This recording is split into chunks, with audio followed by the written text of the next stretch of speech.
Hi, so here at DIY Jeep Jobs, we're talking about LED replacement headlights. So these were fitted and they work as headlights, but they neglected to work with the halo.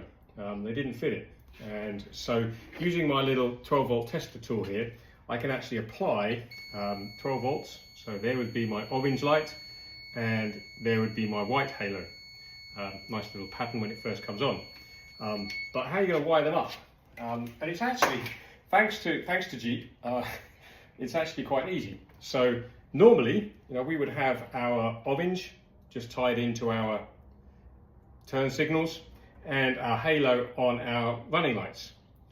Luckily, all built in, the halo orange will actually override the white. So if I have my running lights on and my turn signals, the turn signal will override the halo. How are we going to wire these up? Well, we can go back to our trusty running lights. In one of my previous videos, I talked about issues with the LEDs.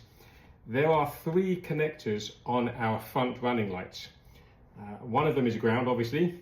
One of them is 12 volts that drives the running lights, and the other is 12 volts that drives the turn signals. When the running lights are on, an additional 12 volts is applied to the opposite side of the running light.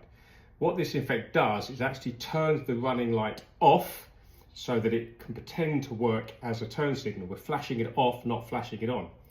But actually that works for us here because that second 12 volts I can tie into my orange halo, and therefore that will operate as the turn signal. So let's go and have a look at what that looks like. So on this side, I've actually wired it up. So we put our side lights on, running lights, we actually get the halo. If we turn our indicators on, you'll see we get the orange halo. And if we have both, so there's our white halos, then we switch to our orange, which overrides.